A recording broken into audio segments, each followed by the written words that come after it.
கோடி புண்ணியம் தரும் திருப்பதி ஏழுமலையான் திரு அவதார கதை. அற்புதங்கள் நிறைந்த திருப்பதி ஏழுமலையான் வரலாறு. சீனிவாசனின் கதை பகுதி 4. பின்னர் முனிவர்கள் வேதவதி ஆகிய அவளுக்கு மயக்கம் தெளிவித்தனர். அவள் அவர்கள் இருந்த இடத்திலேயே தங்கி தவம் செய்ய ஆரம்பித்தாள். சில நாட்கள் அவள் இருந்த இடம் தெரியாமல் இருந்த ராவணன் வானமார்க்கத்தில் மிதந்து அவள் தவம் செய்து கொண்டிருந்ததை பார்த்துவிட்டான். அவள் ஹரிநாமத்தை உச்சரித்தபடியே தியானம் செய்து கொண்டிருந்தாள். அவள் முன்னால் வந்த ராவணன் ஆசையுடன் அவளது கன்னத்தை தொட்டான். கண்களை மூடியிருந்ததால் அவன் வந்ததை அறியாத வேதவதி தன் கன்னத்தில் ஏற்பட்ட பரிசத்தை உணர்ந்து திடுக்கிட்டு விழித்தாள். அடியே, அங்கிருந்து ஓடிவந்து இந்த முனிவர்களின் பாதுகாப்பில் தங்கியிருக்கிறாயே, பலவீனர்களான இவர்கள் உன்னை காப்பாற்றுவார்கள் என நம்பி வந்தாயா? அது மட்டுமல்ல, இந்த ராவணனை எதிர்க்க எவரும் பூமியில் இல்லை என்பதை அறிந்துமா இப்படி செய்தாய்? என்று ஆணவத்தோடு அவரது 10 வாய்களும் பேசின. நான் ஹரி பக்தை, அந்த ஹரி என்னை பாதுகாப்பார் என்று ஆணித்தரமாக பேசினாள் வேதவதி. ராவணன் அதை பொருட்படுத்தாமல் அவளை அடைய முயன்றபோது, துஷ்டனே நில்! எவன் ஒருவன் பெண்களை துன்புறுத்துகிறானோ அவன் நன்றாக வாழ முடியாது. நீசனே, உன் நிலையம் அப்படித்தான் ஆகப் போகிறது. உன்னிடம் சிக்கிக்கொள்ள நான் விரும்பவில்லை. இதோ முனிவர்கள் வளர்த்த ஹோமகுண்டத்தில் தீ எரிந்து கொண்டிருக்கிறது. அதில் விழுந்து உயிர் விடுவேனே தவிர உன் இச்சைக்கு அடி பணிய மாட்டேன். ஆனால் ஒன்றை நினைவில் வைத்துக்கொள், பெண்ணாசை பிடித்து உன்னுடைய அரசாங்கம் ஒரு பெண்ணால் வீழும் என்று சாபம் விடுக்கிறேன். இது சத்தியம் என்றபடியே அக்னி குண்டத்தில் குதித்தாள். அக்னிதேவன் அவளை ஏற்றுக்கொண்டு, பெண்ணே, என்னுள் விழுந்து நீ உலகத்தார் கண்களுக்கு மட்டுமே சாம்பலாகத் தெரிவாய். நீ உன் உடலுடன் தான் இருப்பாய். மகாவிஷ்ணு பக்தையான உனக்கு அவருக்கு சேவை செய்யும் காலம் வரை இப்படியே இரு. அவர் விரைவில் ராமாவதாரம் எடுக்கப் போகிறார். லட்சுமி தேவி சீதையாகப் பிறக்கிறாள்.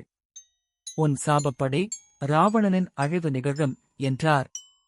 அது எப்படி அக்னிதேவா? என்றாள் வேதவதி. பெண்ணே, சீதையை கடத்த ராவணன் வருவான். அப்போது நிஜமான சீதையை நான் என் பத்தினி ஸ்வாஹா தேவியிடம் ஒப்படைத்து விடுவேன். நீ சீதையைப் போல் உருமாறி ஒரு குடிசையில் தங்கியிருப்பாய். உன்னை நிஜ சீதையென நினைத்து ராவணன் கடத்திச் செல்வான். மகாவிஷ்ணு ராமனாய் தோன்றி உன்னை மீட்டுச் செல்வார் என்றதும் அவள் அடைந்த மகிழ்ச்சிக்கு அளவே இல்லை. அக்னி பகவான் சொன்னபடியே ராமாவதார காலத்தில் அனைத்தும் நடந்தேறின. சீதை வேடத்தில் இருந்த வேதவதியை ராமபிரான் மீட்டு ராவணனை அழைத்தார். அவரிடம் வேதவதி, ஸ்ரீராமா, உலகம் என்னை இப்போது தங்கள் மனைவியாகத்தான் அங்கீகரித்துள்ளது. தாங்கள் தயவு செய்து என்னை மணம் செய்து கொள்ள வேண்டும். க்ஷேத்தியர்கள், அரசர்கள் பல திருமணங்கள் செய்து கொள்ள அனுமதிக்கப்பட்ட ஒன்றுதானே என்றாள். அவளிடம் ஸ்ரீராமர், பெண்ணே, நான் இந்த அவதாரம் எடுத்ததன் நோக்கமே ஏகபத்தினி விரதத்தை நிறைவேற்றத்தான். இந்த பிறவியில் நான் இன்னொரு பெண்ணை ஏறெடுத்தும் பார்க்க மாட்டேன். கலியுகத்தில் நான் சீனிவாசனாக அவதாரம் செய்வேன். அப்போது நீ வேங்கடமலை பகுதியை ஆளும் ஆகாசராஜ மன்னனின் புதல்வியாகப் பிறப்பாய். அப்போது உன்னை மணந்து கொள்கிறேன் என்றார். திருப்பதியில் இருந்து 20 கல் 30 கிலோமீட்டர் தொலைவில் நாராயணவனம் என்ற ஊர் இருந்தது. இப்போது அவ்வூர் நாராயணபுரம் என அழைக்கப்படுகிறது. அக்காலத்தில் அது மிகப்பெரிய நகரமாக இருந்தது. அவ்வூரை தலைநகராகக் கொண்டு சுதர்மன் என்ற மன்னன் ஆட்சி செய்து வந்தான்.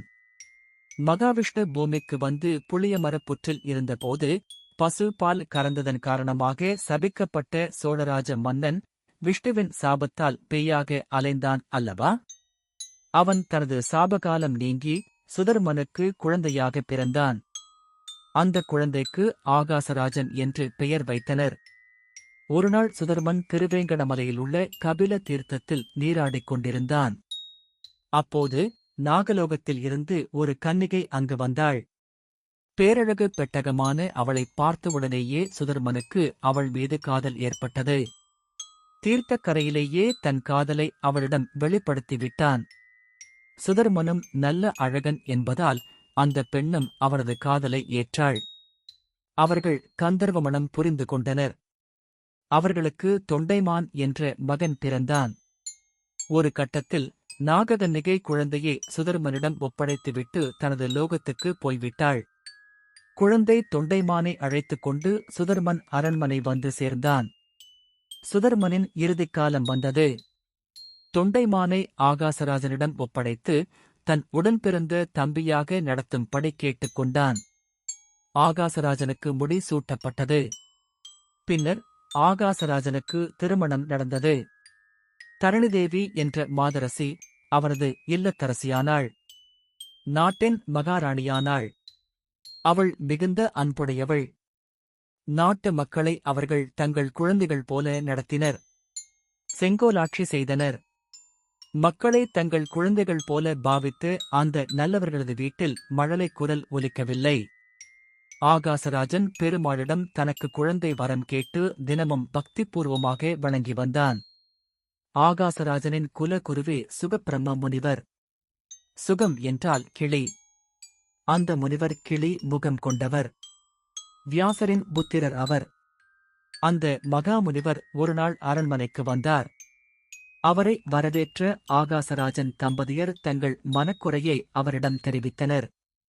சுகப்பிரம்மர் அவர்களிடம், அன்பு செல்வங்களே, உங்கள் வீட்டில் மழலைச் செல்வம் தவழ்ந்து விளையாட நீங்கள் புத்திர காமேஷ்டி யாகம் செய்ய வேண்டும்.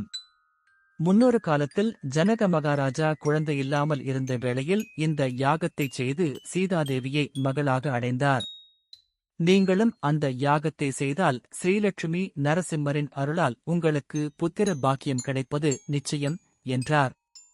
மகான்களின் வாக்கு தவறுவதில்லை.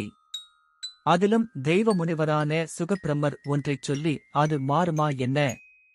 அவர் என்ன சாதாரணமானவரா?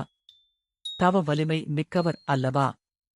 குலகுருவின் யோசனையை கட்டளையாக ஏற்ற ஆகாசராஜனும் தரணி தேவியும் யாக ஏற்பாடுகளை செய்தனர். யாகத்திற்குரிய நிலம் தேர்வு செய்யப்பட்டது. யாகம் செய்யும் இடத்தில் நிலத்தை சமப்படுத்துவதற்காக ஆகாசராஜன் தங்கக் கலப்பை கொண்டு உழுதான். சரியாக சென்று கொண்டிருந்த கலப்பை ஒரு இடத்தில் டங் என்ற சப்தத்துடன் நின்றது. ஏதோ ஒரு பொருள் நிலத்துக்குள் இருக்கிறது என்பதை தெரிந்து கொண்ட ஆகாசராஜன் அந்த இடத்தை தோண்டும்படி உத்தரவிட்டான். ஏவலர்கள் அதை தோண்டி உள்ளிருந்து ஒரு பெட்டியை எடுத்தனர்.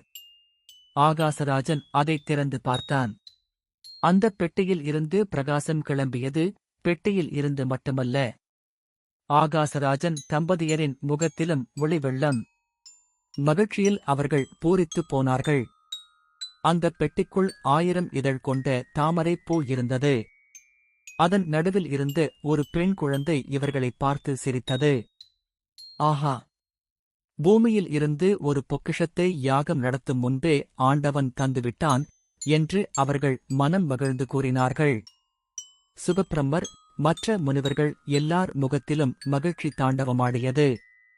தெய்வப் பிறவியல்லா இந்த பெண்மகள் என்று அவர்கள் குழந்தையைக் கொண்டாடிக் கொண்டிருந்த வேளையில் ஆகாசவாணி அசரரி என்னும் ஆகாயத்தில் இருந்து எழும் குரல் ஒலித்தது. ஆகாசராஜா, நீ கொடுத்து வைத்தவன். உன் முன்ஜென்ம புண்ணியத்தின் காரணமாக நீ இந்த பெண்ணை மகளாகப் பெற்றாய். இந்த குழந்தையால் உன் வம்சமே புகழ் பெறப் போகிறது என்று சொல்லி மறைந்தது. ஆகாசராஜன் மகிழ்வுடன் குழந்தையைக் கையில் எடுத்து உச்சி மோந்தான். 10 மாதம் சுமக்காமல் பெற்ற பிள்ளையாயினும் தெய்வக் குழந்தையை வளர்க்கும் பாக்கியத்தை பெற்றேனே என தரணிதேவியும் ஆனந்தம் கொண்டாள். யாகம் ஆரம்பிக்கும் முன்பே குழந்தை பிறந்துவிட்டாலும் கூட துவங்கிய யாகத்தை நிறுத்தக்கூடாது என அதையும் சிறப்பாக செய்து முடித்தனர். பின்னர் ஆகாசராஜன் சுகப்பிரம்மரிடம், குருவே, எங்கள் செல்ல குழந்தைக்கு தாங்கள்தான் பெயர் சூட்டியருள வேண்டும் என்றான். இந்த குழந்தை தாமரையில் இருந்து வந்தவள். தாமரையை பத்மம் என்பர். பத்மத்தில் இருந்து தோன்றிய இவள் பத்மாவதி எனப்பட்டால் பொருத்தமாக இருக்கும் என்றார் சுகப்பிரம்மர். அந்தக் கருத்தை சிறமேல் ஏற்ற ஆகாசராஜன் அந்தப் பெயரையே குழந்தைக்கு சூட்டினர். இருப்பினும் யாகத்தின் பலனும் தரணிதேவிக்கு கிடைத்தது. சில காலம் கழித்து அவள் கர்ப்பமானாள்.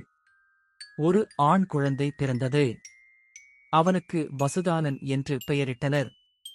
பெண் குழந்தையும் ஆண் குழந்தையும் ஒரே நேரத்தில் கிடைக்க, பிள்ளையில்லாமல் இருந்த அந்த தம்பதிகள் ஆனந்தமாய் அவர்களை வளர்த்து வந்தனர். 15 ஆண்டுகள் உருண்டோடிவிட்டன. செல்வச் சீமாட்டியாக வளர்ந்தாள் பத்மாவதி. பிறகென்ன? லட்சுமி புகுந்த வீட்டிலேயே செல்வம் செழிக்குமென்றால், லட்சுமி பிறந்த வீட்டில் செல்வ வளத்துக்கு என்ன குறை இருக்கும்? அவள் பட்டிலும் படாடோபத்திலும் புரண்டாள். அவளுக்கும் சுகப்பிரம மகரிஷியே குருவாக இருந்து சகல கலைகளையும் கற்றுத்தந்தார். 15 வயது பருவமங்கை. அவளது அழகை வர்ணிக்க வார்த்தைகள் இல்லை. ஒருநாள் வெள்ளிக்கிழமை, புனிதமான ஆன்மீக நாள் அன்று பூஜைகளை முடித்த பிறகு அரண்மனையின் அந்த புறத்தில் தன் தோழிகளுடன் பத்மாவதி விளையாடிக் கொண்டிருந்தாள். அப்போது கலகக்கார நாரத மகரிஷி அரண்மனைக்கு வந்து சேர்ந்தார். நாரத முனிவரை பணிவுடன் வரவேற்றாள் பத்மாவதி. அப்போது அவளுக்கு 15 வயது. பருவத்துக்கு வந்துவிட்ட மங்கை. ஆகாசராஜனின் மகளாக மகாலட்சுமியே வந்திருக்கிறாள். பிறகென்ன? கேட்கவா வேண்டும்? அழகு ரதமாக திகழ்ந்தாள் அவள்.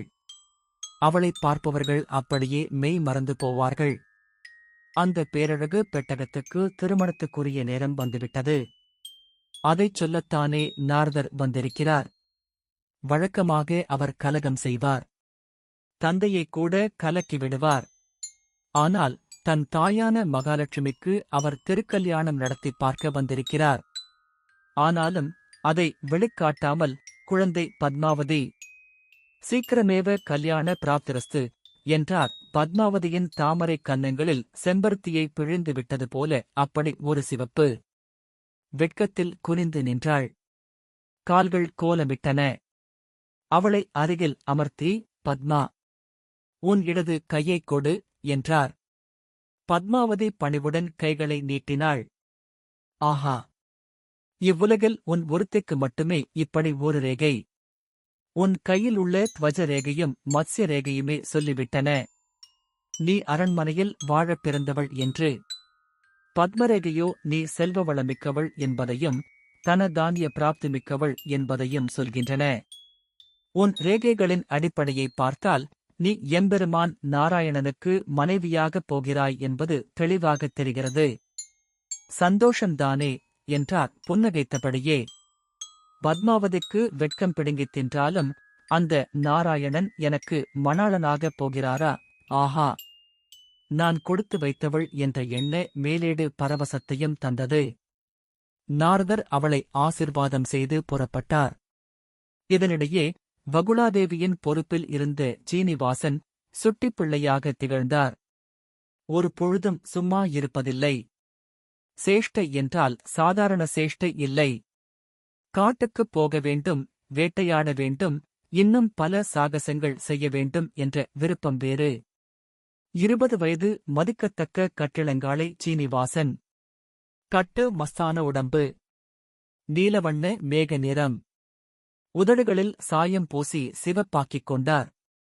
அங்கவஸ்திரத்துடன் அம்மா வகுளாதேவி முன் வந்து நின்றார். அம்மா, பேச்சில் கடும் குழைவு. ஏதாவது கோரிக்கை வைக்க வேண்டுமென்றால் அம்மாவிடம் குழைவார்களே, அதே குழையல். என்னடா என்றாள் வகுளாதேவி. நான் இன்றைக்கு காட்டுக்கு வேட்டைக்குப் போக வேண்டும். மாலையே வந்து விடுகிறேன் அம்மா. இந்தக் காட்டில் நான் சுற்றாத இடமில்லை. எந்த இடமும் எனக்கு அத்துப்படி. போய் வருகிறேனே என்றார் நளினமாக. என்ன, காட்டுக்கா? அதுவும் மிருக வேட்டைக்கா?